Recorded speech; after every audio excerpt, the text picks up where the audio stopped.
7 round Arvind Kejriwal ji की seat पे 7 round की गिनती हो चुकी है और वो 7वें राउंड के बाद भी पीछे हैं। ये मैं आपकी जानकारी के लिए बता रहा हूं।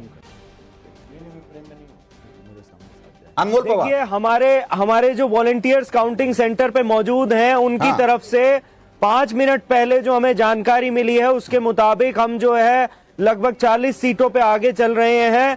हम नई दिल्ली में भी आगे हैं, जंगपुरा में भी आगे हैं, कालकाजी में भी आगे हैं और राजेंद्र नगर में भी आगे हैं।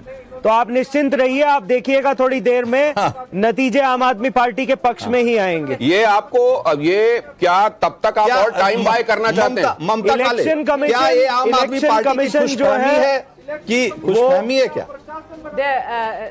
एक्चुअली परेशानी यहाँ पर यह है कि ये लोग जो सच है उसको स्वीकार ही नहीं कर पा रहे हैं। और जहां तक अनमोल जी का प्रश्न है, इन्होंने तो मतलब गुंडाई चला के रखी हुई है। मैं इनसे हर बारी पिछले कुछ दिनों से प्रश्न पूछ रही हूँ कि गुंडा गुंडा गुंडा आप बोलते रहते हो, तो विभव कुमार के ऊपर भी 2-4 शब्द बोल दो जो केजरीवाल जी के बड़े करीबी है, जिसको आदरणीय सुप्रीम कोर्ट ने बोला था कि ऐसे गुंडे व्यक्ति को मुख्यमंत्री जी ने अपने घर के अंदर आना अलाउ कैसे कर दिया। अमानुतुल्लाह खान, उनके पुत्र के ऊपर भी आप बात कर लीजिए। अच्छा सुनिए बताइए तो सही, हाउस द जोश कैसा है आपका? वो अरविंद केजरीवाल साहब जो 2013, 15 और 20 में लीड कर रहे थे नई दिल्ली से, इस समय ट्रेल कर रहे हैं। कैसा महसूस हो रहा है आपको? कैसा महसूस हो रहा है? ठंडा पानी वानी पिया? अनमोल जी ये बता दीजिए। मुझे मालूम है आपका काम आज टफ है, बेचारे आप, मेरी सहानुभूति आपके साथ है, लेकिन कालका जी में भी अभी आप ट्रेल कर रहे हैं, जंगपुरा में ट्रेल कर रहे हैं, नई दिल्ली में आप ट्रेल कर रहे हैं, अब तो ग्रेटर कैलाश में भी आपके मंत्री जी ट्रेल कर रहे हैं। तो जीत पा रहे हैं। अभी शैली जी बोल के गई हम 35 पर आगे चल रहे हैं, अब आप बोल रहे हैं 42 पर। कमाल है भाई आपका बूथ मैनेजमेंट, कमाल है आपके बूथ लेवल के जो लोग वहां काउंटिंग कर रहे हैं। और बाय द वे उनके पास फोन है, मैं भी बहुत बार पोलिंग एजेंट रही हूँ, बहुत बार पोलिंग एजेंट रही हूँ, वहां तो फोन भी नहीं देते। एक मिनट ले।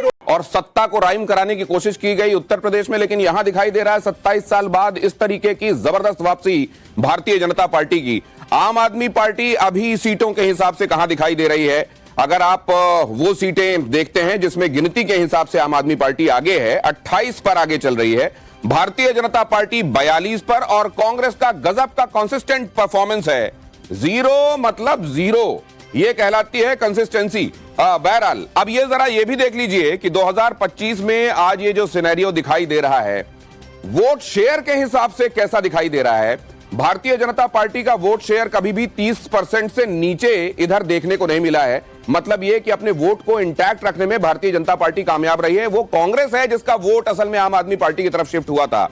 आम आदमी पार्टी 44.04, ये कहां से आ रहे हैं? ये 53-54% से 44 पर आ रहे हैं।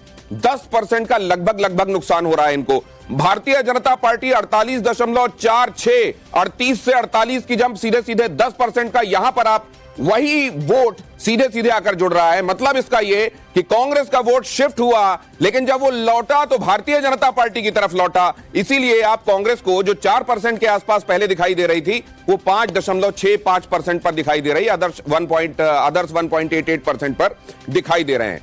सीट के हिसाब से, वोट शेयर के हिसाब से जिसकी झोली लबालब भरी हुई है वो भारतीय जनता पार्टी दिखाई दे रही है। जिसको नुकसान हुआ है आम आदमी पार्टी को हुआ है। कांग्रेस लगभग उसी स्थिति में दिखाई दे रही है।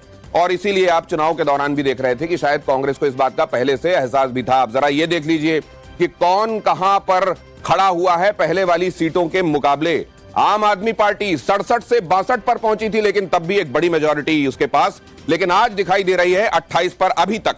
भारतीय जनता पार्टी जो 8 सीटों पर पहुंची थी, 3 सीटों से 8 सीटों पर, आज वो 42 सीटों पर दिखाई दे रही है। ये देखिए, भारतीय जनता पार्टी के संदर्भ में कम से कम इस बार एग्जिट पोल ही एग्जैक्ट पोल साबित हो रहे हैं। और यहां पर देखिए कांग्रेस, जैसा मैं कह रहा हूं, परफॉर्मेंस में निरंतरता जो दिखाई दे रही है वो तो एक्चुअली यहां दिखाई दे रही है। 0 मतलब 0। ये सीट आपको मैं दिखा रहा हूं इस बार की पिछले बार से कंपेयर करके। अगर यही फ्रीज हो जाता है आंकड़ा, अभी वाला जो आंकड़ा है, अगर यही फ्रीज हो गया तो फिर जो अंतर होगा वो क्या होगा वो मैंने आपको दिखाया। अभी जो वोट शेयर दिखाई दे रहा है किसकी तरफ कितना गया, वो अगर मैं आपके सामने रखता हूं, और इसमें यह बात भी दिखाई दे रही है कि लगता है बड़ी संख्या में मिडिल क्लास ने, बड़ी संख्या में दलित वोटर्स ने, बड़ी संख्या में यहां तक कि माइनॉरिटी वोटर्स, ऐसा लगता है कि भारतीय जनता पार्टी की तरफ गए हैं। साजिद रशीदी ऐलान बेशक कर रहे थे सामने आकर, लेकिन बहुत सारे लोग ऐसे हैं जिन्होंने ऐलान नहीं किया, लेकिन भारतीय जनता पार्टी की तरफ शायद उनके कदम बढ़ चले। सीट शेयर और वोट शेयर को अगर आप देखते हैं तो यह दिखाई देता है। हमारे साथ अमित जुड़े हुए हैं। लगातार उनके साथ चर्चा हो रही है। अमित, ये चीजें बदल रही हैं ग्राउंड पर, ये समझ में आ रहा था, लेकिन क्या आप ये सेंस कर रहे थे कि ये इतना बदल रहा है, इस तरीके से बदल रहा है, या एग्जिट पोल देखने के बाद आपको लगा कि चीजें शायद बदली हैं और ग्राउंड पर एक रिपोर्टर के तौर पर चारों तरफ घूमकर भांपना असल में उतनी चीजें समझा नहीं पाया?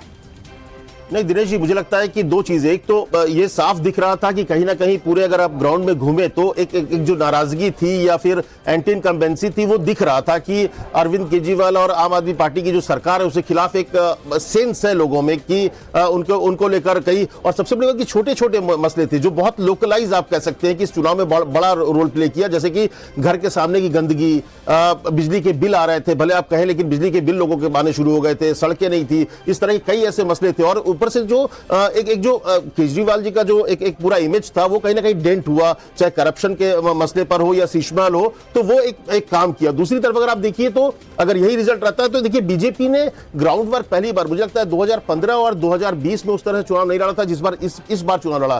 खास करके 3 सीटों पर उन्होंने जिस तरह से बड़े नेताओं को कंसंट्रेट करके एक तरह से घेरने की कोशिश की, चाहे अरविंद केजरीवाल को नई दिल्ली में हो, जनपुरा में सिसोदिया हो, या फिर बात करिए बिल्कुल अमित, तो अमित मैं यहां पर एक बात और जोड़ना चाहता हूं कि अभी 11:07 हो चुके हैं और हमने पिछले 3-4 चुनावों में देखा है कि जो नतीजे या ये जो आंकड़े 11 बजे तक रह जाते हैं, कमोबेश वही आंकड़े शाम तक दिखते हैं, और उसमें कोई ट्रेंड बदलने का अभी तक हमने कम से कम पिछले 5 इलेक्शन में हमने कोई अभी ऐसा एक बार भी नहीं देखा कि जब ये ट्रेंड बदल गया हो। और इस समय 11:07 पर जबकि हमारे टैली में आंकड़े दिख रहे हैं 42 बीजेपी को और आम आदमी पार्टी को 28 और कांग्रेस को, जैसा कि पहले भी प्रेडिक्ट किया जा रहा था कि 0 सीटें ही दिख रही है।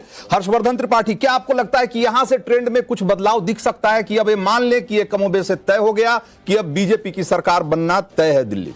देखिए, जिस तरह से अरविंद केजरीवाल ने जो एक रिवॉल्यूशन जैसा किया था, और मैं ये मानता हूं कि भारत की राजनीति में इस तरह का चमत्कार शायद ही कोई कर पाया हो। एक असम गण परिषद के अलावा कोई और उदाहरण नहीं जो आंसू से असम गण परिषद बनी थी। लेकिन अरविंद केजरीवाल इस तरह से नीचे गिरावट करेंगे, इस तरह से जो कुछ उनको करना था वो सारी राजनीति जिस तरह से खराब करेंगे, वो शायद अनुमान नहीं था। आप सोचिए, जो व्यक्ति कहता था कि भैया आम आदमी पार्टी है, सब झाड़ू चुनाव, आप इसको समझिए, ये सामान्य बात नहीं कि झाड़ू चुनाव चिन्ह हमारा क्यों है, क्योंकि सब झाड़ू लगाएंगे। अरविंद केजरीवाल के घर में किसी भी फर्श पर क्या वो सींक वाली झाड़ू लग सकती है?